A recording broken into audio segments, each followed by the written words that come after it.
Buckle up, soldiers. This is the day where we finally test 007 First Light.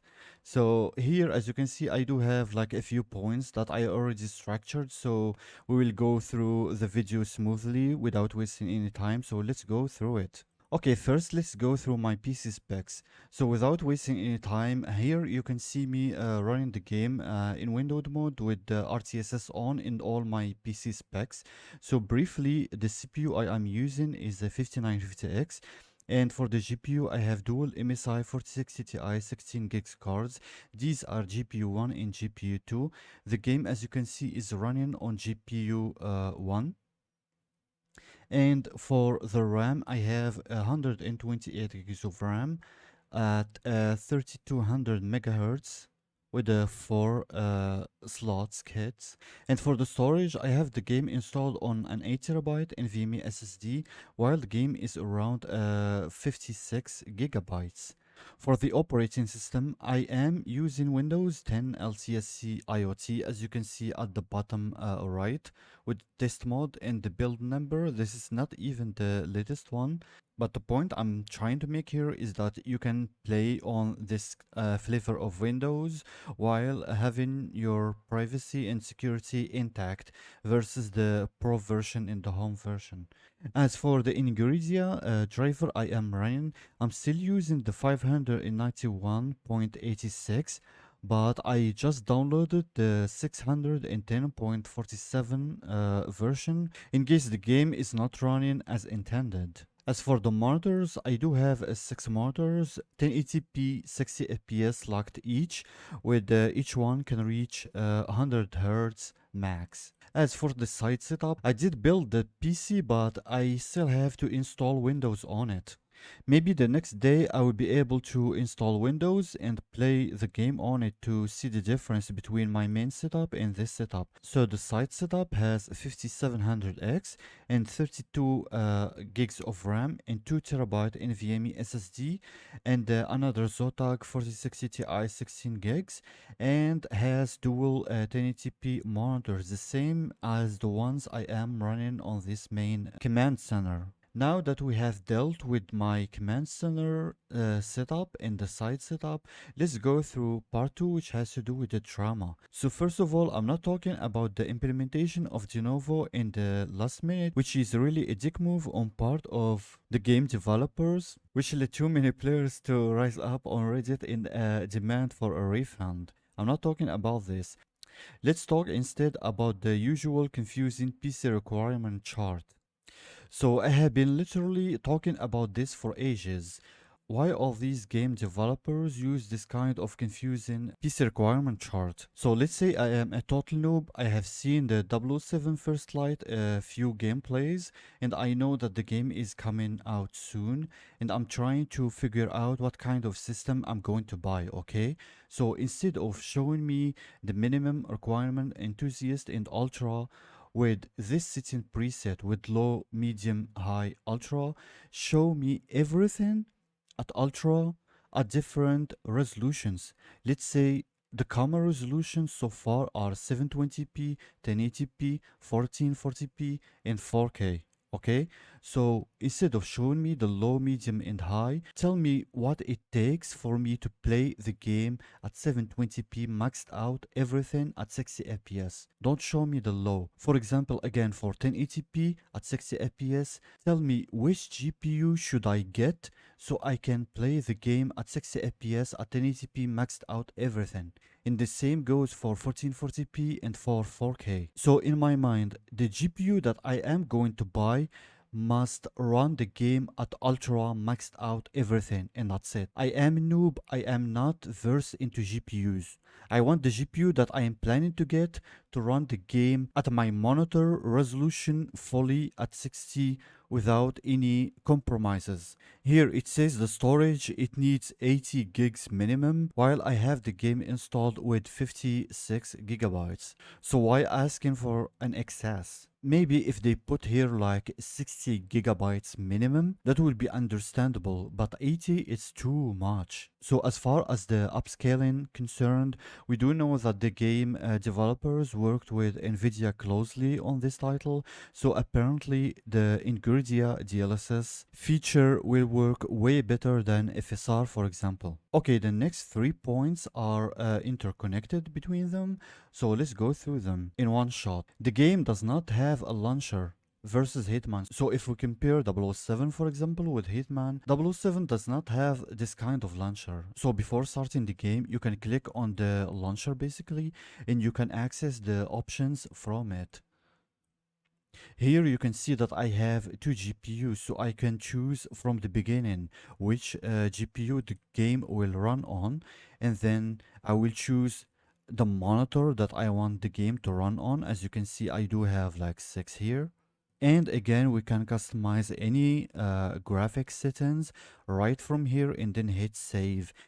Instead of using that new annoying way to display options where the first time you click on the executable to start the game, they show you a few graphics and controller options, and then they start the game right away without giving you the choice of going to the options in the main menu and choose the options that you want, especially in the graphics department. Point number 2 will deal with those who have two GPUs like me, or those who have integrated graphics and a discrete GPU, for example. Those also who have a laptop with two GPUs, the iGPU and the discrete GPU.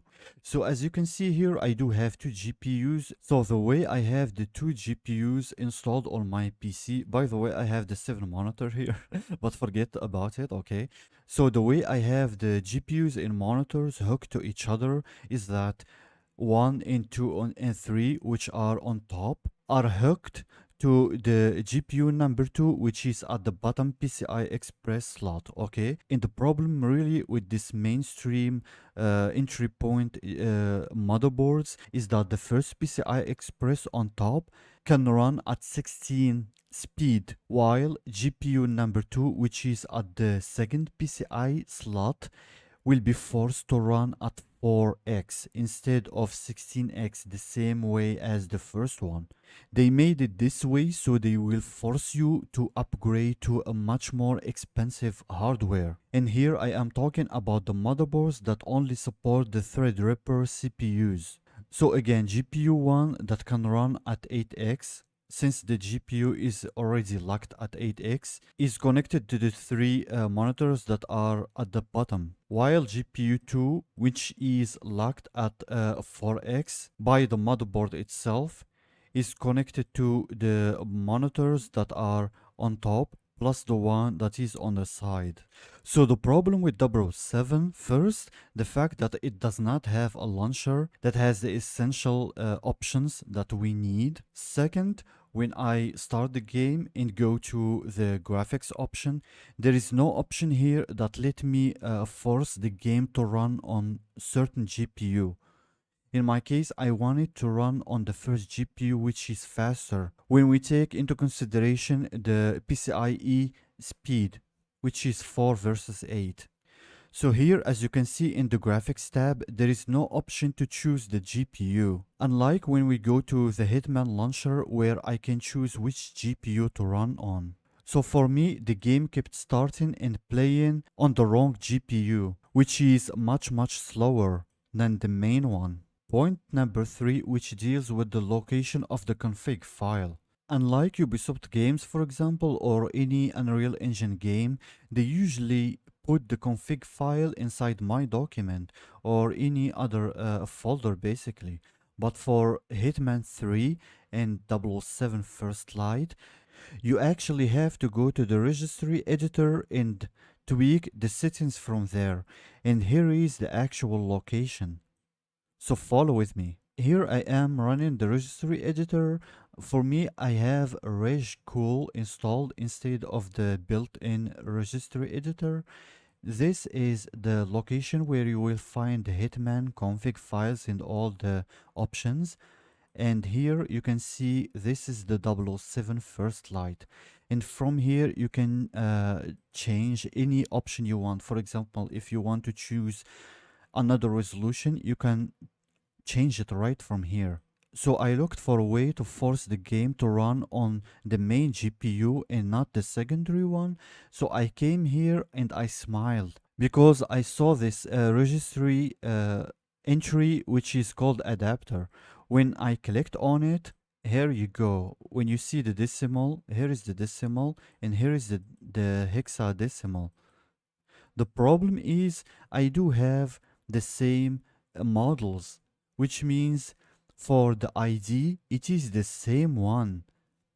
It's not like I will put 4 here and I will be forcing the game to automatically run on the first GPU. So the way I fixed it, it totally blew my mind. Remember that I said the GPU that is on top is running on the bottom monitors and vice versa. When you open this display window, there's something called make this my main display. So I do have number 5, which is at the lower left, as my main display. When the game starts, it starts on this display. And consequently, it starts on the wrong GPU, which is at 4 speed. What I did instead to fix this issue is to make one of these top monitors which are hooked to the bad GPU. I did make one of them as my main display. Once I did that, the game started on the lower monitor which is hooked to the correct GPU. Again, it's a really stupid solution that the developers could have like prevented just by showing us an additional option to choose the GPU from, either from a launcher or straight on the graphics menu right here. A quick point that I will touch briefly on is the fact that the game does not have an F of V slider. So in this case, you will have to wait a little bit of time for those smarter kids who will make an ASI loader for you where you can basically change the aspect ratio and the F of V.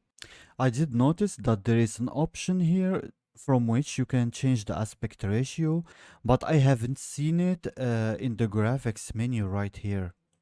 So again, keep in mind, if you want to change any option that is not available right there, you actually have to come to the registry editor, and this is the location, and from here you can click. For example, if I want to run the game in windowed mode, I can put 1 here. Hit OK and start the game, and it will run in windowed mode automatically. Next point, I am playing with a PS4 controller. The game is showing me the PS5 controller buttons here. It's all fine, but the problem is the game when you start play the first mission. For example, if you want to drop down from a ledge, it shows you the context menu. It tells you you have to push the arrow down plus hit X. But if you just click on circle, he will go down regardless. So why confusing me with double options? In any game, you do jump with X and you drop down with circle. That's logic 101. Also, I have to keep pressing R1 to run, while all games let you run with L3. Again, I am talking in PlayStation 4 controller logic, but you got the idea. Another point has to do with the licensed music. So if I go to the audio here, I don't see any option that tells me that there is licensed music, and the fact that I can disable it. Like for example, the new Lego Batman that I reviewed like just yesterday, where they clearly provide you an option to disable licensed music so you won't get sucked on YouTube or on any streaming platform. So I hope the game does not have licensed music, or we are definitely cooked. Let me go to another point that I missed here. Graphics settings confusing and slow to navigate. Let me show you. So here we are in the graphics department or tab, right? So instead of having options with left and right and having those bullets right here telling you how many options, for example, what you have to do is to click and you have this long ass drop. You choose the resolution and you hit select. Then you go to display, you choose one. The problem with this one is when you have an option like this that is too long, you have to keep going down, down, down, down, down. So let's check the graphics settings quickly. We do have VSync, we do have VSync interval, which tells you that you can run the game at 60 FPS or 30 FPS. Transfer function, the monitors I am running are running with sRGB instead of 2.2. So I have this option on, and you can see if you choose an option, it will put that bullet in front of it. Resolution scaling, it only has DLSS and FSR. So the blue team with XESS are cooked here. The game ran a bit slow when I first started it, so I resorted to DLSS quality. We will see that in the next chapter where I do some gameplay. Again, I have the game running at DLSS quality here. And frame generation is off. Obviously, if you choose DLSS, AMD FSR will be grayed out. Next, instead of having a big preset here that overrides all the options below it, you actually have to go one by one and choose the highest setting. So when I first started the game, it was running at high or medium in some options, which is really insulting for my 4060 Ti 16 gigs, given I am playing just at 1080p maxed out. So I had to go one by one and choose the highest setting ever. Actually, let me go to the main menu, because if you start the game and I have the game playing, some options, like as you can see level of detail, are grayed out. So you have to go to the main menu and change it from there. Okay, so we're back in the main menu. In the graphics department, let's go through it one by one again. DLSS, we have seen that one.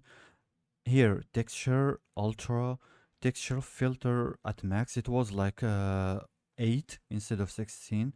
Level of detail, here ultra. Terrain quality, ultra. Shadow quality, ultra. The thing I said earlier with the GPUs, I am playing at 1080p maxed out, and the 4060 Ti 16 gigs was advertised as a 1080p maxed out 60 FPS card first, then 1440p second. So this is what I am expecting them to show in that chart basically, instead of showing me the low and medium and all those. For the post effects, I always turn off the ones that make the image blurry. So first, motion blur, I turned it off. Full screen blur effect, whatever that means, just keep it off. Radial blur, again, 3 options for the blur. Why? Wobble distortion effect, I don't even know what this means. So again, for the graphics department, this should have shown like pictures here with before and after. When you click on off, it should change the picture, and when you click on, it will show you the after, so you can have a visual representation of the before and after. I don't even know what this one means. In Chinese is not even my main language. Come on. Film grain effects off always. Chromatic aberration, the 4 horsemen of the apocalypse, I always do turn them off. And we do have accessibility under the graphics. What the hell? This leads us to this point. Repeated options in different tabs. So they have the reduce light effect and flashbang dark effect in accessibility under the graphics tab. And when we go to the accessibility tab itself, we can also see the same 2 settings. Also, when we go to the language tab, we can see the subtitle and the subtitle size, which is 26 at the moment. And when we go to the accessibility tab, we can see the subtitle and subtitle size, which is 26. Why having the same options available in different tabs? It just makes the player confused and just makes him waste time going back and forth between the options to see the difference. It's not helpful at all. Okay, the last point that has to do with the controller. I am sadly disappointed in this game. So we do have two games that came in the same week, right? We do have Lego Batman and we have 007. Yesterday I reviewed Lego Batman. So for the Batman game, it shows me the base 5 buttons, which are in gray instead of colorful as for the PlayStation 4 buttons. That's all cool. But the difference here really is that the Lego Batman game let me use the vibration on my PS4 controller. It even had the same options with off, low, default and high, where you can change the vibration intensity basically. The difference again is that the Lego Batman supported the PS4 controller fully with the vibration, while 007 killed the vibration on my controller. Okay, now we finished with the drama talk. Now let's see the good points. Frankly, I only see one really. So the game, same as the Hitman 3, it lets me stretch the window while keeping the game stretch without having those ugly black bars on the left and the right. Which means I can stretch the game across 3 monitors, for example, like this. Or across all 6 monitors at once, like this.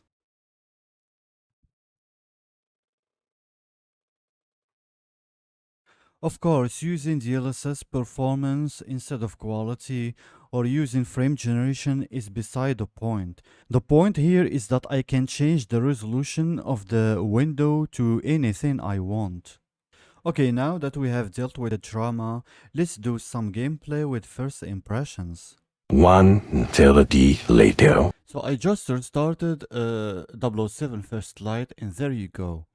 Not responding, black screen, and nearly zero GPU utilization and zero CPU utilization. So I even went to the shader cache at the NVIDIA folder, .dx cache, and I deleted this one, which is the shader compilation for 007. When I started the game again, the CPU went to 100% with a black screen until it did its shader compilation thing and the window just stayed black. And here is the event viewer report with hang type unknown. Why are we still here? Just to suffer. Every night, I can feel my leg and my arm